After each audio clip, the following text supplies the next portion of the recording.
Everyone, welcome back to the channel S uncut. কেমন আছো তোমরা সবাই? আশা করবো প্রত্যেকে খুব ভালো আছো। সো আজকের ব্লগটা একটু ইনফরমেটিভ হতে চলেছে। তোমাদের রিকোয়েস্টেই আজকের এই ব্লগের টপিকটা। তো তোমরা অনেকেই হয়তো জানো যে আমরা আবারও একটা নতুন প্রপার্টি কিনতে চলেছি। তো সেই রিলেটেডই আজকের এই ভিডিওটা হতে চলেছে। তোমরাই জানতে চেয়েছিলে যে ফ্ল্যাট বা বাড়ি কেনার সময় কি কি দিক মাথায় রাখা উচিত আর ফিনান্সটাকে আমরা কিভাবে ম্যানেজ করছি। বেসিক্যালি এই দুটো টপিককে টাচ বেস করে আজকের এই ইনফরমেটিভ ভিডিওটা হোপফুলি তোমাদের ভালো লাগবে আর তোমাদের হেল্প হবে। আমরা দুজনে এমন ভাবে বসেছি যেন দুই এক্সপার্ট বসেছি তোমাদেরকে অ্যাডভাইস দেবো বলে।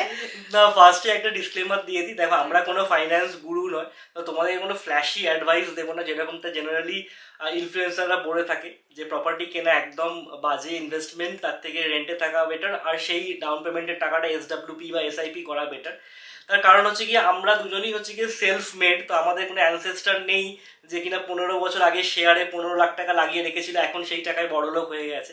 তো সেই এক্সপিরিয়েন্স নেই, বাট উল্টে অন দ্য কন্ট্রারি আমি দেখেছি ইরান যুদ্ধ হওয়ার দরুন SIP 3 বছরের প্রফিট পুরো ধুয়ে যেত। তো সেই কারণে হ্যাঁ, একদম অ্যাজ এ কমন লে ম্যান আমরা যেরকম ভাবে আমাদের ফাইন্যান্সটা প্ল্যান করেছি বা একদম মানে ঘরোয়া ভাবে তোমাদেরকে একটু বোঝাতে পারবো। এক্স্যাক্টলি, তো সেই কারণেই ভাবলাম যে তোমাদের সাথেও শেয়ার করি। আর দেখো, সবসময় যে প্রপার্টি কেনাটা অ্যাজ এ ইনভেস্টমেন্ট আমরা দেখি সেরকমটা নয়। আমাদের মতো সাধারণ মানুষদের কাছে প্রপার্টি কিন্তু একটা ইমোশন। তো যাই হোক, আমাদের প্র্যাকটিক্যাল নলেজ থেকে তোমাদেরকে কিছু অ্যাডভাইস শেয়ার করার চেষ্টা করবো। তোমাদের সাথে আমাদের পরিচয় বহুদিনের, প্রায় 5-6 বছর হয়ে গেল, তার বেশি। হ্যাঁ, তো তোমরা আমাদের লাইফের প্রত্যেকটা স্টেপ দেখেছো, মানে আমরা কিভাবে অল্প অল্প করে সঞ্চয় করে লাইফে একটা একটা করে স্টেপ উঠেছি, কারণ আমরা পুরোপুরি নিজেরা সেলফ মেড। হ্যাঁ, আমরা যেটুকু করেছি দেখেছো তোমরা, পুরোপুরি নিজেরা চেষ্টা করে নিজেরা খেটে করেছি। তো সেই কারণে কোনোদিনই খুব একটা যে ফ্ল্যাশি কিছু করেছি সেরকমটা নয়, বাট অল্প অল্প করে নিজেদের জায়গায় করার চেষ্টা করেছি। তো প্রথমে একটা 2 BHK ফ্ল্যাট কিনেছি, তারপরে একটু ল্যান্ডে ইনভেস্ট করেছি, তখন সুযোগ ছিল বলে। তারপর এখন মনে হচ্ছে একটু স্পেসটা বড় দরকার, তো সেই কারণে একটা 4 BHK বা 3 BHK তে ইনভেস্ট করার প্ল্যান চলছে, এই আর কি। তবে আরেকটা কথা বলে দিই, আমরা যখন আমাদের হাউস হোল্ড ফাইন্যান্সটা প্ল্যান করি তখন কিন্তু আমরা দুজনের ইনকাম ক্যালকুলেট করেই প্ল্যান করি। তার কারণটা হচ্ছে গিয়ে আমরা এটা কখনো ভাবি না যে সৌমির ইনকাম থেকে সৌমি একটু সরিয়ে রাখবে নিজের জন্য, বা আমার ইনকাম থেকে আমি আমার শখ আহ্লাদের জন্য কিছু সরিয়ে রাখবো, সেরকমটা নয়। ওই যে ডায়লগ আছে না, তোমার ইনকামটা আমার ইনকাম, আমার ইনকামটা আমার ইনকাম। না, এটা আমাদের দুজনের ইনকামটাই হচ্ছে গিয়ে ফ্যামিলির ইনকাম। তো সেই হিসেব মতো মাথায় রেখেই আমরা কিন্তু প্ল্যানিং গুলো করেছি। দেখো, কোনো রকম প্রপার্টি সার্চ শুরু করার আগে আমার মনে হয় নিজেদের অ্যাফোর্ডেবিলিটিটা আগে চেক করে নেওয়া উচিত, মানে আমরা কতটা অ্যাফোর্ড করতে পারি। কারণ দেখো, অবশ্যই করে ফ্ল্যাট কেনা মানে একটা ফাইন্যান্সিয়াল বার্ডেন তো অবশ্যই, এবং সেটা কিন্তু ফাইন্যান্সটা করবে হচ্ছে গিয়ে ব্যাংক। তো তোমাকে মাসে মাসে ব্যাংকে টাকা দিতে হবে EMI, বাট তার আগে তোমাদের সবার, মানে এরকম খুব কম লোকই আছে যে যারা পুরো ক্যাশ দিয়ে ফ্ল্যাট কিনছে, বিশেষ করে আজকালকার দিনে দেখে নেয় এক একটা ফ্ল্যাটের দাম 1.5 কোটি 2 কোটি টাকা। তো অবশ্যই করে ফাইন্যান্স তো লাগবেই ব্যাংকের থেকে। তো ফার্স্ট যেটা করা উচিত আমার মনে হয়, আমাদের যে হাউস হোল্ড ইনকাম আছে সেখান থেকে যে ফিক্সড এক্সপেন্ডিচার আছে বা ডেডলাইন ডে এক্সপেন্ডিচার আমি বলি, সেগুলোকে মাইনাস করা। যেরকম ধরো আমাদের মেডকে একটা পার্টিকুলার টাইমে আমাদেরকে টাকা দিতেই হবে, মানে আমরা তো বলতে পারি না মেডকে যে আজকে 1 তারিখ ঠিক আছে ছেড়ে দাও, আমার এখন একটুখানি চাপ চলছে, তুমি 20 তারিখ টাকা নিও। এই যে মেডের টাকা, বা তোমার ধরো এই ইন্টারনেট প্রোভাইডারের টাকা, তারপরে তোমার ইলেকট্রিসিটি বিল, এই ধরনের যে সমস্ত এক্সপেন্ডিচারের ডেডলাইন ডে আছে, তো সেইগুলোকে আলাদা করে নেওয়া ফার্স্টে। তারপর আসে হচ্ছে গিয়ে সেকেন্ড ফেজ, যেখানে গ্রসারি বা মান্থলি কিছু মেডিসিন এক্সপেন্স, তারপরে টুকটাক এদিক ওদিক খরচা, মিসেলেনিয়াস এক্সপেন্স, সেগুলোকে মোটামুটি কত খরচ হতে পারে একটা হাউস হোল্ডের প্রত্যেকেরই একটা আন্দাজ থাকে, তো সেইগুলোকে মাইনাস করা।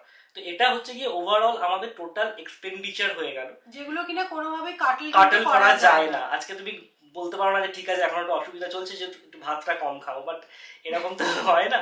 তো সেই কারণে যেগুলো কোনোভাবেই কোনো কাটল করা যায় না, ফিক্সড ইনকাম আর ডেডলাইন ডে, ফিক্সড এক্সপেন্ডিচার আর ডেডলাইন ডে এক্সপেন্ডিচার, এই দুটোকে ফার্স্টে মাইনাস করে দিতে হবে। এইগুলোতে হাত লাগানো সম্ভবই নয়, এইগুলো থেকে কাটলমেন্ট করা পসিবলই নয়।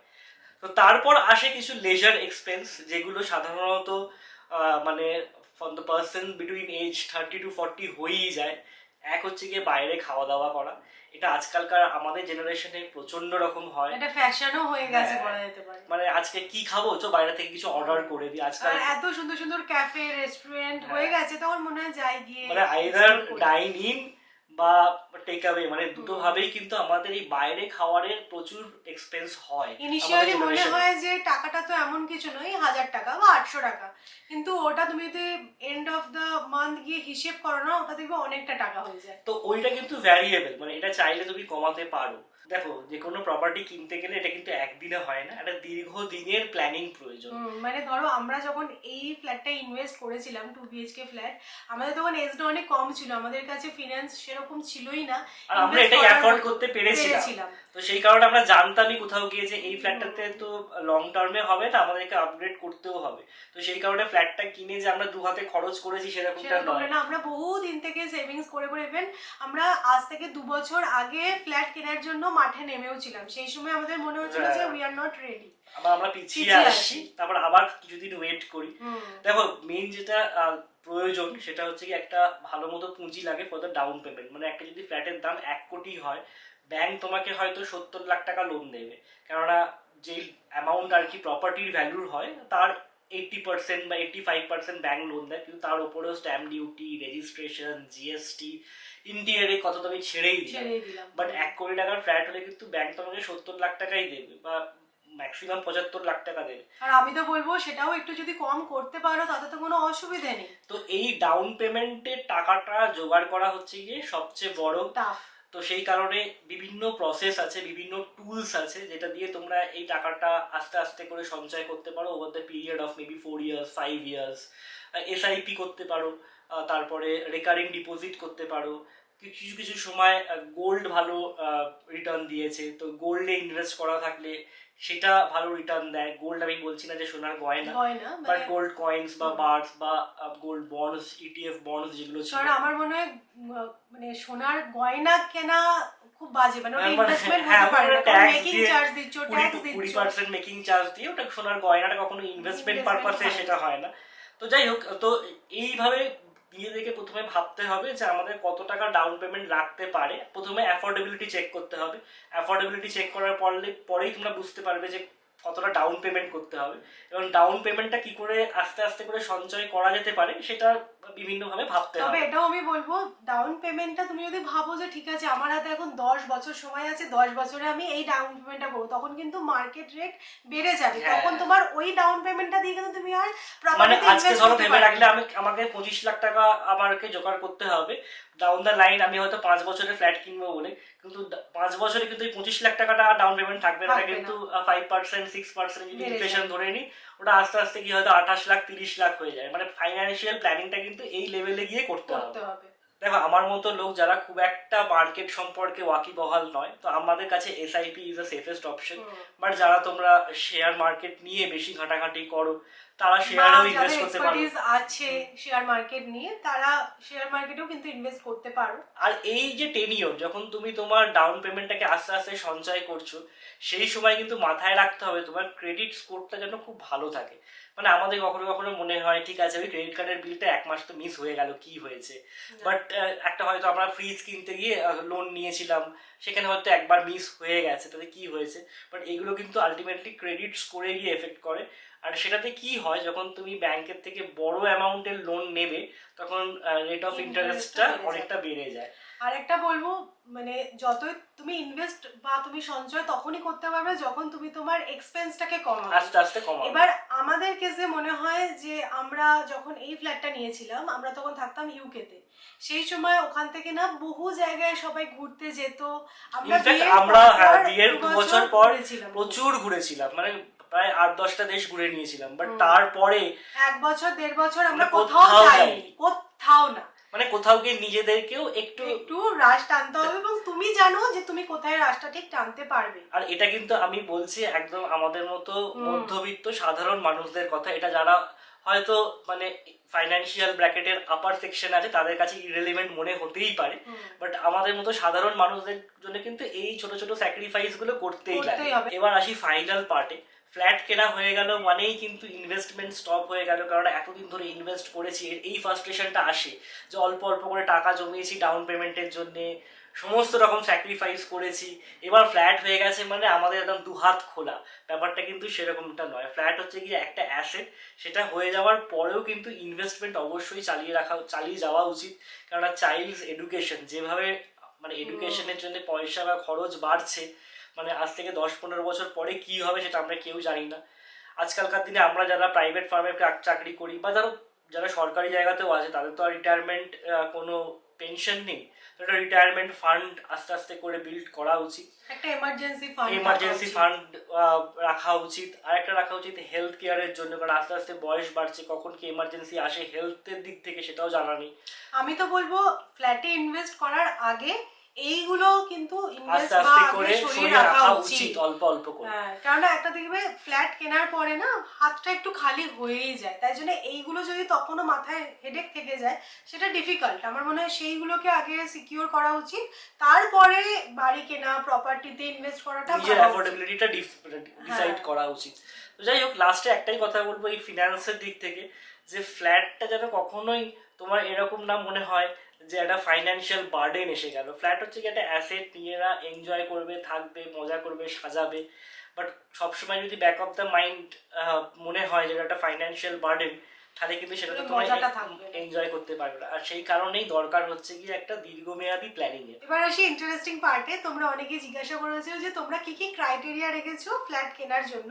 আমরা যেহেতু এই ফ্ল্যাটটাও কিনেছিলাম তো কিছু কিছু প্রবলেম আমরা ফেস করেছি। না, আমরা সবসময় ভিডিওতে বলেছি যে আমাদের চেক বক্সে টিক মার্ক আসছে, আমাদের চেক বক্সে ক্রস আসছে। তো এই চেক বক্সটা কি তোমরা অনেকেই জানতে চেয়েছো। যেহেতু আমাদের এক্সপিরিয়েন্স আছে সেই কারণে চেক লিস্টটা তৈরি করতে আমাদের ইজি হয়েছে, ভাবলাম তোমাদের সাথেও শেয়ার করি। মানে আমার এক্সপিরিয়েন্স থেকে আমি এটাই তোমাদেরকে বলবো, যদি তোমরা ভাবছো কি 2 BHK ফ্ল্যাটে ইনভেস্ট করবে, আর সেক্ষেত্রে তোমাদের যদি এজ থাকে মানে ধরো 20 ইয়ার্স তোমার চাকরি আছে, আমি বলবো 3 BHK কেন। আমরা যে ভুলটা করেছি সেই সময় হয়তো আমাদের প্রভিশন ছিল না, কিন্তু একটু স্ট্রেচ করে হয়তো আমরা 3 BHK নিয়ে নিতে পারতাম। তাহলে কি হতো, আমাদের হয়তো আর চেঞ্জ করতে হতো না, কারণ দিন দিন প্রপার্টির দাম বাড়ছে, কমছে তো না। মানে তোমাদের রিকোয়ারমেন্টের থেকে যদি এক স্টেপ উপরে গিয়ে নিতে পারো, কারণ কার্পেট এরিয়া ইজ সামথিং যেটা তোমার সাথে লাইফ টাইম থাকবে, তো সেখানে একটু স্ট্রেচ করাটা উচিত আমাদের মনে হয়েছে। আর সেই ক্ষেত্রে একটা জিনিসের সাথে কম্প্রোমাইজ করতে হতে পারে, সেটা হচ্ছে কি লোকেশন। মানে একদম প্রাইম ডেভেলপড লোকেশনে যে রেট, তার থেকে যদি একটু ডেভেলপিং জায়গায় গিয়ে কেনা যায়, অবশ্যই রিটার্ন অন ইনভেস্টমেন্ট অনেক বেশি পাওয়া যায়। আর সবসময় বেস লেভেলে ইনভেস্ট করা উচিত। এমন নয় কি একটা হাইফাই জায়গায় আমি কিনলাম কিন্তু অ্যামাউন্ট আমাকে বেশি দিতে হচ্ছে, মানে 2 BHK এর জন্য অ্যামাউন্টটা তুমি কেনো, পরবর্তীকালে যখন তোমার লোকালিটি ডেভেলপড হবে সেই সময় কিন্তু তুমি যদি ওটা সেলও করো তোমার কিন্তু মানে অ্যাপ্রিসিয়েশনটা বেশি হবে। মানে তোমার কার্পেট এরিয়া কিন্তু কোনোদিনই বাড়বে না, কিন্তু লোকেশন ডেভেলপড হবে। এবং লোকেশনটা চুজ করাটাই হচ্ছে কি খুব ভাইটাল। মানে একটু জাজমেন্টাল হতে হবে, একটু রিসার্চ করতে হবে যে কোন কোন জায়গাগুলো মনে হচ্ছে নেক্সট 5 ইয়ার্সে ডেভেলপ করবে। একটু মানে কাগজপত্র নিয়ে ঘাটাঘাটি করলে বা যে সমস্ত এখন সোশ্যাল মিডিয়া হ্যান্ডেলস আছে সেগুলো যদি তোমরা দেখো, তাহলে দেখতে পাবে যে বাজিং এখন কোন জায়গাটা। হয়তো ওখানে রাস্তাঘাট এখনো পুরোপুরি তৈরি হয়নি, হয়তো এখনো পটহোলস আছে, but next 2-3 years down the line গভর্নমেন্টের প্রচুর পরিকল্পনা আছে ওই জায়গাটাকে নিয়ে। তো সেই সমস্ত জায়গায় কিন্তু ইনভেস্ট করা খুব ভালো আমাদের মনে হয়। আর একটা জিনিস যেটা মাথায় রাখা উচিত সেটা হচ্ছে কি বিল্ডার লেগেসিটা দেখা উচিত, কি কি বিল্ডিং বানিয়েছে। যদি প্রভিশন থাকে তো প্রিভিয়াস প্রজেক্টে গিয়ে যারা ওখানকার রেসিডেন্ট তাদের সাথে কথা বলে ফিডব্যাকও নিতে পারো, তাহলে কি হবে তোমরা ফার্স্ট হ্যান্ড এক্সপিরিয়েন্সটা পাবে। আর একটা আমি বলবো, এবার আসি মানে আমাদের মেয়েদের মানে যে যে ক্রাইটেরিয়াগুলো আমরা মাথায় রাখি, সেটা হচ্ছে কিচেনটা না একটু বড় নেওয়ার চেষ্টা করবে। দেখবে যদি কিচেনটা একটু বড় পাওয়া যায়, সবসময় না দেখবে রুমগুলো দেখে বা লিভিং রুম বা এগুলো দেখে না আমরা একটু ভেবে ঠিক আছে কিচেনটা ছোট, কোনো অসুবিধা নেই, কিন্তু কিচেন এমন একটা জায়গা না যেটা বড় হওয়া উচিত আমার মনে হয়। কারণ না বাড়িতে গেস্ট আসুক বা এভরিডে বেসিসে কিচেনটা দেখবে ম্যাক্সিমাম আমাদের ইউজ হয়। আজকে যদি মনে হয় যে আমি এই রুমটা আজকে ইউজ করবো না, দরজা দিয়ে রেখে দিলে ইউজ কিন্তু হবে না, কিন্তু কিচেন মাস্ট মানে এমন একটা জায়গা যেটা প্রত্যেক দিন ইউজ হয়, দুবেলা করে ইউজ হবে। তো কিচেনটা বাড়িতে যদি ছোট হয়ে যায় না ওটা খুব অসুবিধা হয় পরে গিয়ে। মহারাষ্ট্রতে বহুদিন ধরে রেরা অ্যাক্ট ইমপ্লিমেন্ট হয়েছে, এখন দেখছি ওয়েস্ট বেঙ্গলেও সমস্ত প্রজেক্ট যেগুলো আছে সেগুলো রেরা অ্যাপ্রুভড হচ্ছে। তো রেরার ওয়েবসাইটটাতে দেখে নেবে কোনো রকম কোনো লিটিগেশন আছে কিনা। লিটিগেশন মানে অনেক সময় অবজেকশন আসে না যে কনস্ট্রাকশনের ক্ষেত্রে, সেই সময় কিন্তু কনস্ট্রাকশন আটকে যায় না, বাট পরবর্তীকালে যখন অকুপেশন সার্টিফিকেট দিতে হয়, যেটা কিনা মিউটেশন বলে থাকি আমরা অনেক সময়, তো সেই ক্ষেত্রে কিন্তু প্রবলেম হয়, ডিলে হয়। তো সেইগুলো তো কেউ চাই না আমরা, তাই না? এত দাম দিয়ে আমরা ফ্ল্যাট কিনছি, তো অবশ্যই করে রেরার ওয়েবসাইটে গিয়ে লিটিগেশন আছে কিনা চেক করে নেবে। ল্যান্ডটা মানে সিঙ্গেল হোল্ড কিনা সেটাও দেখে নেবে একবার। এটা একটা টেকনিক্যাল টার্ম বললাম, সেটা তোমরা যারা জানো বা যারা কিনবে ভাবছো এগুলো একটু রিসার্চ করবে, তাহলে তোমাদের হেল্প হয়ে যাবে। আর একটা জিনিস যেটা খুব ইম্পর্টেন্ট, সেটা হচ্ছে কি পজেশন ডেট। মানে জেনারেলি কি হয়ে থাকে, আমরা যখন প্রপার্টি সার্চ করতে গিয়ে দেখছি, মানে ওদের এখন হয়তো সবে মানে ভিত খোঁড়া হয়েছে, ওরা বলে দিচ্ছে নেক্সট 2 ইয়ার্স আমরা পজেশন দেবো। এটা কখনোই হবে না। তোমরা সবসময় ওই রেরা ওয়েবসাইটে গিয়ে রেরা পজেশন ডেটটা দেখবে। মানে ওইটা হচ্ছে গিয়ে ওদের ডেডলাইন, মানে ওটার আগে ওরা যতই কপিট করুক না কেন, তোমার কিছু বলার থাকে না, তুমি ঝগড়াঝাটি করতে পারবে না। উল্টে কি হয়, পজেশন ডিলে মানে আইদার তুমি যদি মানে রেন্টেড ফ্ল্যাটে আসো, তো রেন্টটা তোমাকে এক্সট্রা দিন গুনতে হবে। তো সবসময় রেরার যে পজেশন ডেটটা আছে সেটা মাথায় রেখে প্ল্যানিং করবে, সবসময় বিল্ডার্স কমিটমেন্টের দিকে যাবে না। আরও একটা পয়েন্ট যেটা আমার মনে হলো শেয়ার করা উচিত, যখন আমরা এই ফ্ল্যাটটাও নিয়েছিলাম তখন কিন্তু এটা 5th ফ্লোর অবধি হয়ে গেছিল একদম, মানে সবে স্যাংশন হয়েছে আর সেই প্রজেক্টে ইনভেস্ট করে দিলাম, আমাদের এখনো সেইটা ইচ্ছা নেই, মানে সেই সাহসটা এখনো কুলিয়ে উঠতে পারেনি আর পারবো বলেও মনে হয় না। আর আমার মনে হয় না সেরকম কোনো প্রজেক্টে ইনভেস্ট করা উচিত বলে। আমি বলছি না কি সবসময়, না, অনেকে আছে যারা প্রি লঞ্চে বুক করে, হয়তো অনেকটা ডিসকাউন্ট পাওয়া যায়, বাট সেই সাহসটা সত্যি আমাদের ছিল না। যারা যে করছে প্রি লঞ্চে তাদেরকে খারাপ বলছি না, বাট হ্যাঁ আমাদের সেই সাহসটা নেই যে আমরা প্রি লঞ্চে গিয়ে বুক করে নেবো, আজ থেকে 4-5 বছর পরে ফ্ল্যাট পাবো, we can wait till then. সেই ইচ্ছাটা আমাদের নেই, বা সেই সাহসটাও আমাদের, মানে অ্যাটলিস্ট তোমার 50% তুমি দেখতে পাচ্ছ চোখের সামনে, হ্যাঁ বিল্ডিংটা উঠেছে, আমি যে ফ্লোরটা ভাবছি হ্যাঁ এটা আমার ফ্লোর, ভিজুয়ালাইজ করতে পারছো, সেই প্রপার্টিতে ইনভেস্ট করলে বেটার আমাদের মনে হয়। আর শুধু আমরাই যে বলে দিলাম আমাদের কি কি ক্রাইটেরিয়া, সেটা তো হয় না। না তো, যে তোমার নতুন ফ্ল্যাটে কি চাই? Swimming pool. এটা তোমাদের কারো কারো ক্রাইটেরিয়া থাকবে কিনা জানি না, বাট আমার ছেলের ক্রাইটেরিয়া হচ্ছে ফ্ল্যাটে থাকতে হবে, কি থাকতে হবে? Swimming pool. তো তোমাদের যাদের একটু অ্যামিনিটিস ওয়ালা ফ্ল্যাট পছন্দ, তারা অবশ্যই করে অ্যামিনিটিস গুলো চেক করে নেবে। আর অ্যামিনিটিস গুলো মানে ভালো করে চেক করবে। অনেক সময় কি হয়, ওই বলে দেয় 50+ অ্যামিনিটিস, বাট সেগুলো কতগুলো কাজের সেগুলো কিন্তু চেক করে নেওয়াটা ইম্পর্টেন্ট। সবকিছুই মধ্যে কথা চেক করতে হবে। আমরা একটা বেসিক আইডিয়া দেওয়া তোমাদের চেষ্টা করলাম, তবে আমি বলবো ফ্ল্যাটে ইনভেস্ট করো যদি তোমাদের এজ থাকে, এই সময় খাটবে, পরিশ্রম করবে, প্রপার্টিতে ইনভেস্ট করবে, তবেই তো। এখন হচ্ছে সঞ্চয় করার সময়, এরপরে যখন বয়স বাড়বে সেই সময় তো আর এই প্রত্যেক মাসের এই আর্নটা থাকবে না, সেই সময় আস্তে আস্তে প্রপার্টির থেকে হয়তো তুমি সেটাকে মানে ধরো রেন্টে দিয়ে দিলে, সেই টাকাটা তোমার সংসারে কাজে লাগলো, সেই হিসেবে প্রপার্টিতে ইনভেস্ট করা যেতেই পারে। তো আশা করছি তোমাদেরকে একটু আইডিয়া দিতে পারলাম। আর আরো যদি তোমাদের কোয়েশ্চেন থাকে তো ডেফিনেটলি আমাদের সাথে কানেক্ট করতে পারো। হ্যাঁ, কমেন্টে লিখে জানিও যদি তোমাদের কোনো এক্সক্লুসিভ কোয়েশ্চেনস থাকে, তো অবশ্যই করে আনসার করার চেষ্টা করব। আর এই পার্টটা আশা করি তোমাদের হেল্পফুল মনে হয়েছে। তো যদি মনে হয়ে থাকে তাহলে অবশ্যই করে লাইক করো। আর দেখা হচ্ছে আবার একটা নেক্সট ব্লগে। ততক্ষণ টাটা বলে দাও, টাটা বলে দাও, টাটা টাটা।